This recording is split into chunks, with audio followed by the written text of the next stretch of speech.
Bom, pessoal, vamos lá. Boa tarde. Obrigado por quem está nos acompanhando há mais um mês, né? A primeira carta aí referente ao ano de 2018. E agradeço aí mais uma vez vocês estarem nos acompanhando. E relembro, querem fazer pergunta enquanto estou falando, a gente está falando, vai fazendo as perguntas, vai questionando o que for necessário, comentando, e com isso daí também a gente já vai incluindo no meio da conversa, vai fazendo as interferências necessárias. Se tiver algum problema de som, também peço para darem um alô, porque a gente já consegue ver daqui. Se não estiverem escutando bem a gente vai fazer o ajuste aí online enquanto vamos conversando. Para começar, vou tentar fazer um pouco em linha com o que a gente fez no mês passado, tentar ser o mais rápido possível e deixar essa participação, os questionamentos e enriquecer a conversa um pouco nas perguntas, tá? Basicamente, o que a gente escreveu na parte 1.1 da carta, o que está aparecendo para vocês ali como considerações na página 1, foram um pouco do que prevaleceu em janeiro em termos de pensamento econômico, que nada mais é uma coisa que a gente já tem comentado aí ao longo do tempo, tá? E é um pouco como a gente vê que vai ser o ano de 2018. 2018 nós vamos ter duas dinâmicas, já falei isso no passado, uma dinâmica de que é o balanço, a saúde da economia da empresa, e outra dinâmica é a volatilidade de preços devido às eleições, e com isso daí você vai ter necessariamente uma dinâmica onde o preço não conversa com o fundamento econômico da empresa ou até mesmo o fundamento macroeconômico do país naquele momento. O que eu estou querendo dizer? Está tendo no Brasil uma inflação ancorada, um juros historicamente baixo, como a gente nunca teve, um nível de desemprego muito alto, que faz com que a capacidade ociosa da indústria seja muito alta, que permite que o país tenha um crescimento e tenha até um consumo acelerado, que você não vai gerar pressão de preço.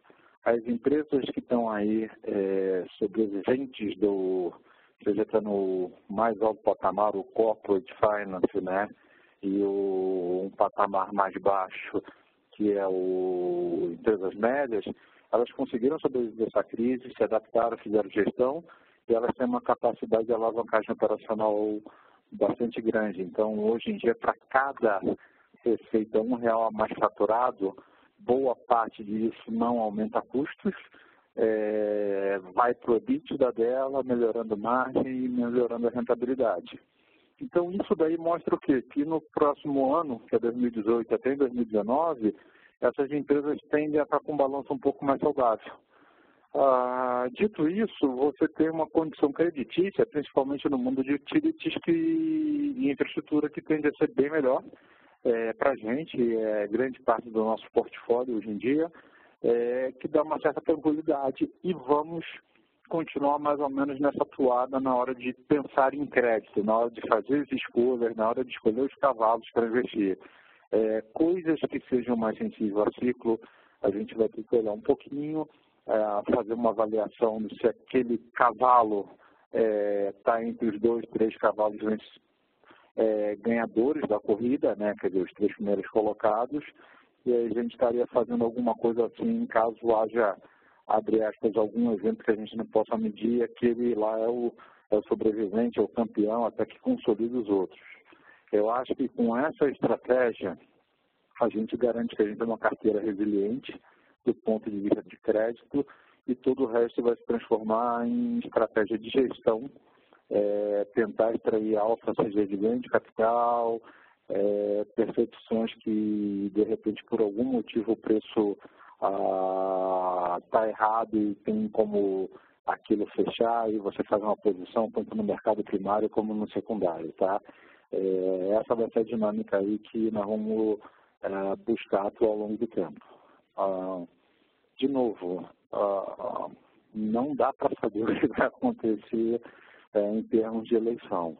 Acreditamos, como falamos aí na parte 1.1, com o evento do Lula em janeiro, com todas as consequências que isso gerará, já geram e vão gerar no futuro ainda, que a gente tenda a ter uma coalizão por centro, e com isso tenha uma estabilidade. Só que o nosso trabalho está medindo isso no dia a dia. Acho que vai ser o principal trabalho da maioria dos gestores, né, quando tem um cenário Brasil. Dito isso, acho que não vamos mudar muito a fórmula não do que nós estamos fazendo. Para conseguir passar o ano bem leve, e se tiver alguma dissonância disso, a gente está relativamente leve para conseguir pegar coisas no mercado secundário e se aproveitar de qualquer crise. É o trabalho do gestor aqui, não estou afirmando que vai ter. Eu só tenho que estar preparado para que, se tiver, a gente consiga melhorar o nosso portfólio, uma coisa parecida em linha com o que foi a virada de 2015 para 2016, tá? Dito isso, vamos olhar um pouquinho do que foi a performance do mês passado, de janeiro, em cima dessa performance aqui do mercado de crédito, e depois a gente passa fundo por fundo. Basicamente, janeiro foi um mês bem paradão no mercado. No mercado de crédito a atividade foi bem baixa, até me surpreendeu, pensei que fosse ter um pouquinho mais de atividade, mas no mercado primário foi bem morno. Parece que as empresas ainda estavam fazendo planejamento, ninguém estava com nada muito azeitado para sair em janeiro. Teve algumas operações, mas eu entendi até que tinha um potencial um pouco maior. A gente viu isso até aparecendo mais, vindo à tona no final de janeiro dessas operações, que elas seriam liquidadas e teriam seu book building ao longo de fevereiro, né? O que tem acontecido, já fevereiro já tem uma atividade um pouquinho maior. Do ponto de vista de preços, basicamente foi um mercado que a atividade no mercado secundário foi boa, até relativamente grande no mercado como um todo. A gente aqui no nosso portfólio, que a gente foi relativamente modesto na atuação. Por quê? Dezembro e janeiro, várias operações que tinham ocorrido entre 3 e 4 meses atrás saíram do chamado lock-up, que é aquele período que você feita a liquidação no primário, você não pode investir na operação. E a gente entendia que tinha prêmio nessas operações, que era até um pouco daquilo que a gente falava, que a carteira tinha sido mudado bastante o perfil.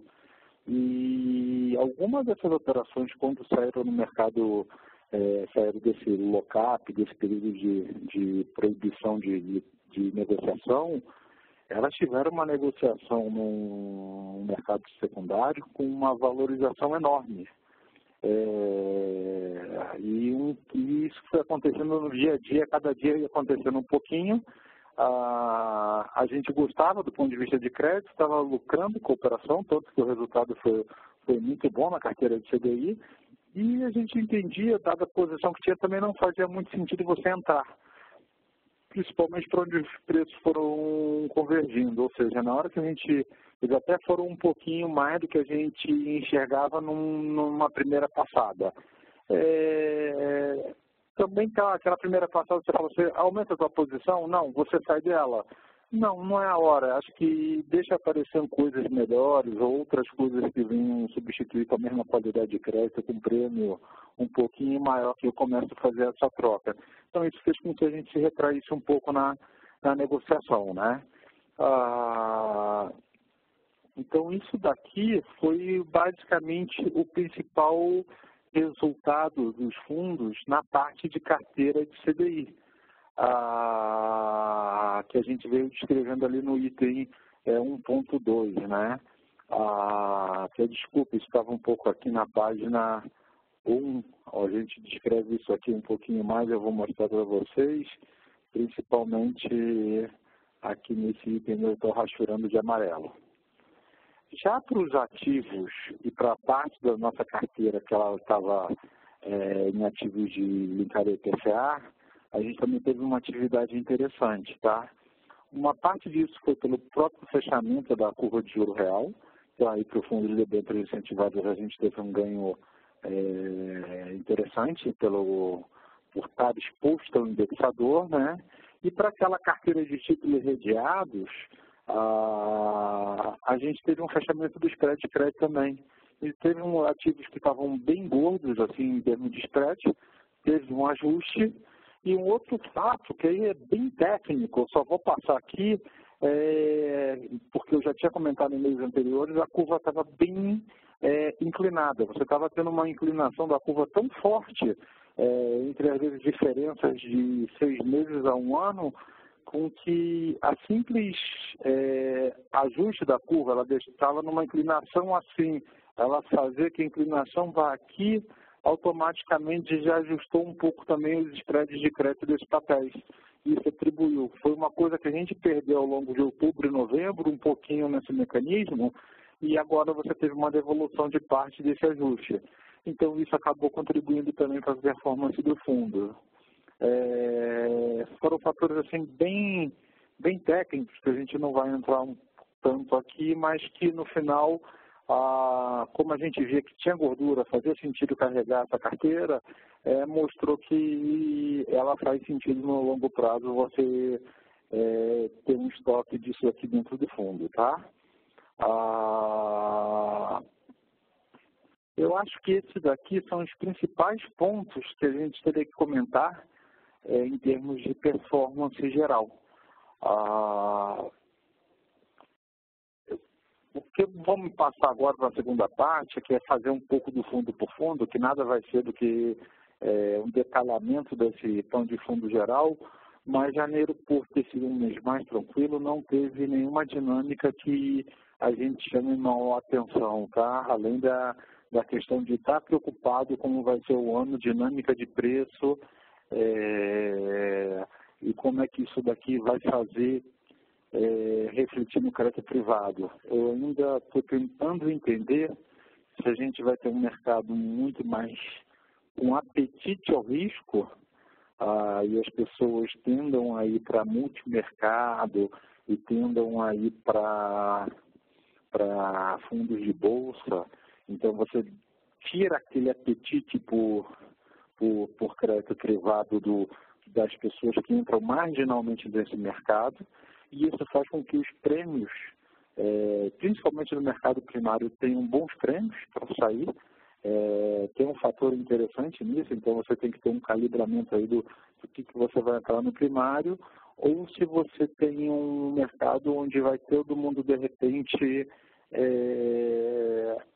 querer pegar estacionar o dinheiro, não quero correr risco de volatilidade durante esse ano, um mercado risk-off mesmo, e dentro disso já vai todo mundo correndo para o crédito privado e você já tem um fechamento da sua carteira agora rapidamente. Do que eu vejo, você dentro desses dois cenários, os dois são positivos para a nossa carteira atual. Eu só penso que para continuidade, para quem está investindo isso aqui mais no longo prazo, talvez o primeiro cenário de um mercado de risco seja até mais interessante da gente ter uma carteira mais saudável com spread de créditos melhores, tá? Vamos agora passar para os fundos, e detalhamento de cada fundo específico aqui para a gente passar rapidinho. Como sempre, mantendo a metodologia da gente gasta um pouquinho mais de tempo no LUT e no Altro, porque são os dois principais fundos da casa, explicando esses dois itens, automaticamente a gente já fez quase toda a explicação para os demais fundos, né?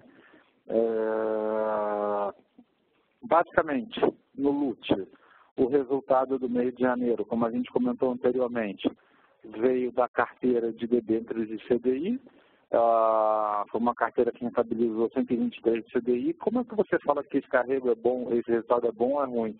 É um resultado que veio acima do carrego intrínseco dela.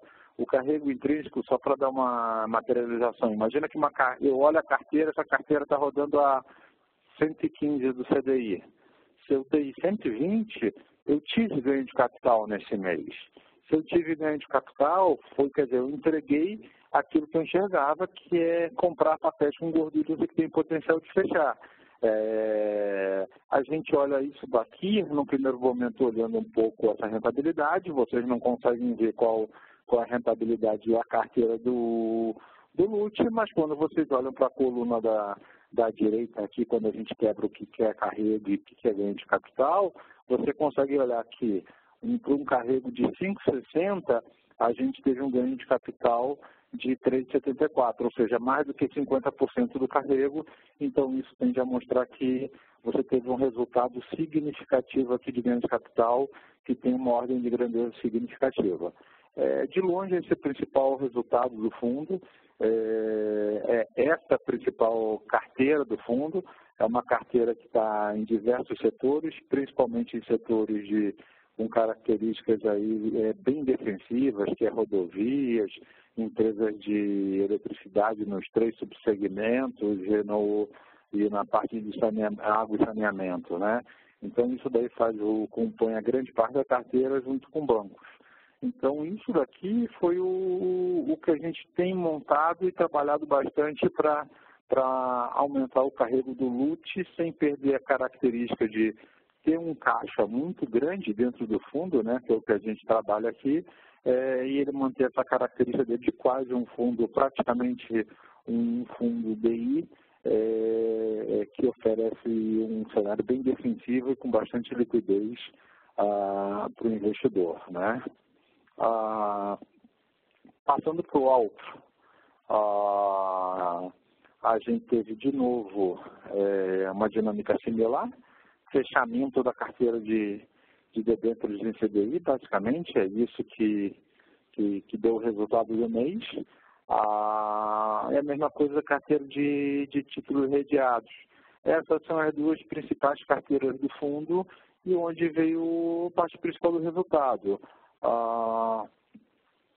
Você trabalhando aqui, você teve uma carteira de CDI que responde por 72% do resultado do fundo, né? Aumentando aqui um pouquinho para facilitar a visualização, ela responde por 72% do patrimônio líquido médio do fundo, adicionou um valor assim de 34% do CDI, com até um resultado de ganho de capital mais superior ao ganho, bem superior ao carrego do fundo. Quer dizer, assim, aqui essa foi até uma carteira que capturou mais aquilo que a gente falou, papéis que a gente se posicionou muito bem, e o outro era uma carteira que a gente tinha, fecha o fundo, trabalha o perfil de carrego da carteira, a gente tinha colocado papéis na nossa visão que estavam bem gordinhos e que eles não podiam soltar esse resultado porque eles não estavam no período permitido pela legislação para serem negociados. Então, quando chegou lá em outubro, em novembro, eu gosto de voltar ao passado, e a gente falava assim, gente, a gente não está preocupado, a gente entende que o fundo nunca teve uma carteira tão boa, tão gorda e tudo mais, é só um fator do momento, por N motivos técnicos, a gente enxergava isso, só que a gente não sabe quando é que o mercado vai soltar esse resultado. Você pode ter esse resultado aparecendo evidente de uma forma muito contundente, como está acontecendo em janeiro, até mesmo em fevereiro, ou você pode ter isso daqui espalhado ao longo da vida da operação, que o resultado vai aparecer. É difícil, a estratégia aqui é você jogar vários backbooks. Backbook é uma linguagem de gestor de falar assim, ó, eu tenho várias coisinhas aqui, várias isquinhas dentro de um pesqueiro. Uma hora vai vir um peixe, vai vir pescar e vai me trazer um resultado. Quando você está num dia bom, você tem vários peixes mordendo ao mesmo tempo. Foi o que aconteceu aqui no mês do Alpro, né? Então, acho que isso que é importante a gente está falando, quando a gente fala com toda uma prudência, mas está enxergando se a carteira está estruturalmente bem montada ou não. É importante dizer que o nosso livro, a nossa carteira de FDIC é uma carteira que está bem montadinha, é uma carteira aqui que não tem FDIC de factory, vamos dizer assim, basicamente FDIC de empresas, até gostaríamos de aumentar ela um pouquinho, mas tem pouca emissão e que uma carteira bem montadinha ela gera uma rentabilidade bem atraente. Como se diz que é um fundo e não tem ganho de capital, não tem marcação a mercado, basicamente o resultado vem todo do carrego do fundo. E a nossa carteira de debêntures redeadas, junto com a carteira de debêntures em CDI, foi um resultado bastante interessante. A gente tem, usando até uma linguagem que usam muito em fundo de long e short, que é um gross exposure, em torno de 10% do patrimônio da carteira, né? É uma parte long, ou seja, ativa, outra parte short fazendo hedge. No mês ela deu uma rentabilidade aqui, tá? De 216 do CDI, e com uma dinâmica bem parecida, tá? Um ganho de capital bem acima, tá, do que foi até o carrego da carteira. Aqui por dois motivos. Fechamento mesmo do spread de crédito, coisas que estavam também gordas e começaram a realizar, e também aquele ajuste da curva que eu comentei rapidamente, que colaborou mais ainda para aumentar esse ganho de capital. E a nossa carteira de inflação livre, tá, que ela tinha um tamanho assim, residual que não dava praticamente zero, mas ela tinha uma certa exposição de inclinação aqui dentro do fundo.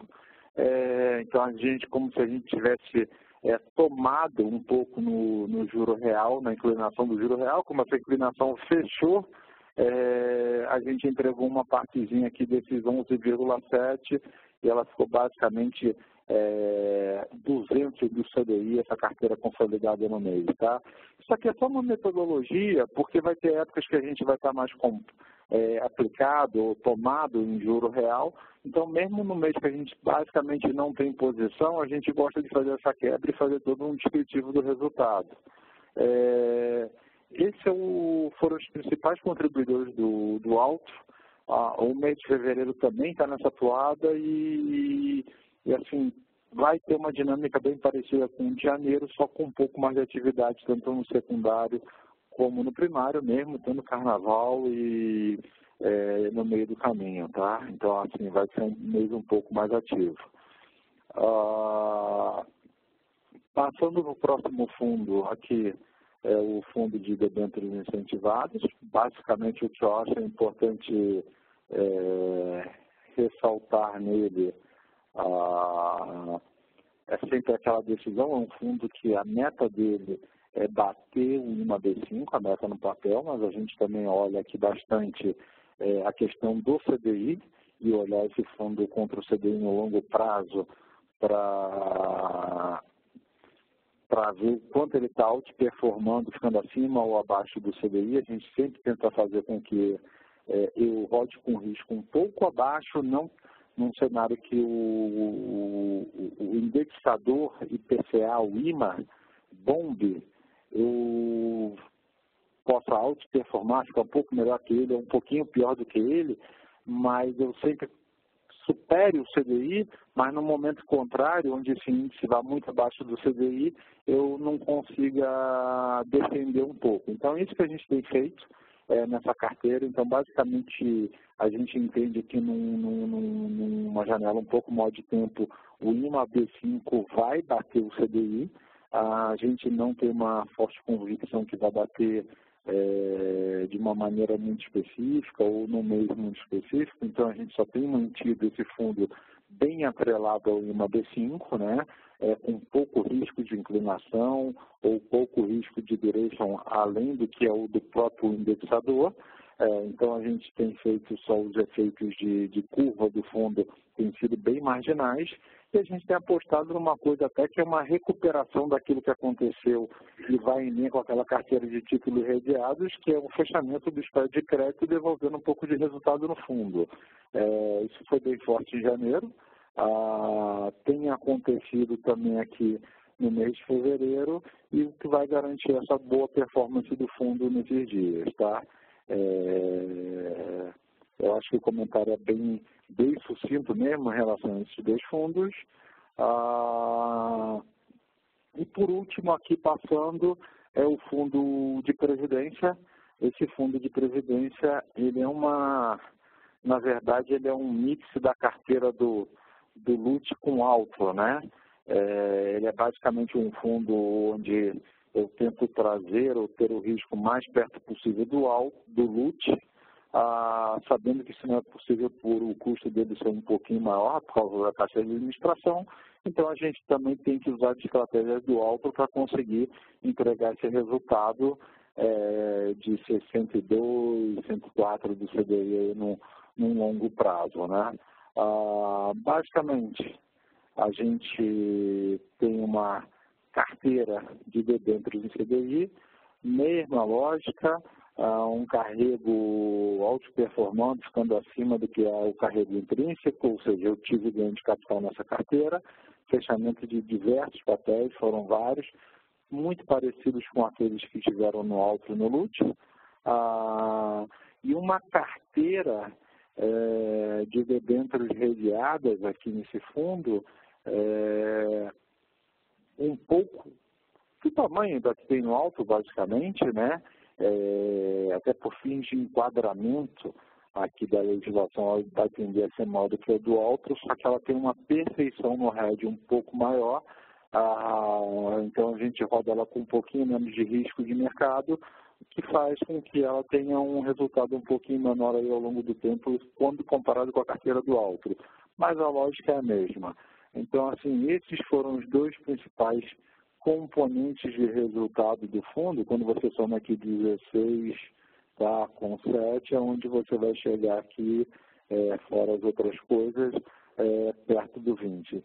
Então, esses foram os principais contribuidores de resultado do fundo para a performance do fundo. E, por último, aqui para terminar, na mesma lógica, a gente teve o Valore, até bem parecido aqui com a carteira de previdenciário, um belo resultado vindo da carteira de CDI. No caso do Valore, até a carteira de debêntures de letra financeira subordinada também teve um resultado, quando você olha o percentual do CDI alto, porém é uma carteira muito pequenininha. Então, no composto do fundo, ela agrega muito pouco, né?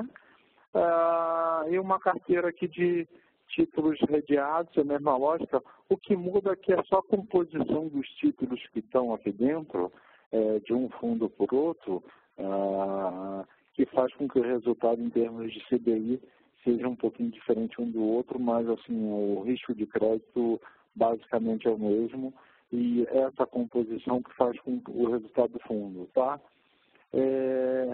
Mas muito simples, dado o tempo que a gente já tem conversado, as histórias começam a ficar repetitivas, então eu tento ser o mais rápido possível. Caso alguém tenha alguma pergunta que queira fazer agora, estamos à disposição. Não tendo alguma coisa específica que queira falar com a gente, depois é só mandar um e-mail para a turma do comercial, o Cassiano, a Jéssica, o Dudu, que eles repassam para a gente e a gente vai estar respondendo, tá? Qualquer coisa, estou à disposição, vou esperar uns 2 minutinhos aqui, ver se alguém tem alguma pergunta, caso contrário, a gente já termina e encerra o call, tá bom?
Ok, pessoal, não tivemos nenhum questionamento aqui. Caso alguém queira fazer depois, como eu falei, estamos à disposição. Obrigado pela presença mais uma vez. Bom final de dia e boa semana para todos. Um abraço, tchau, tchau.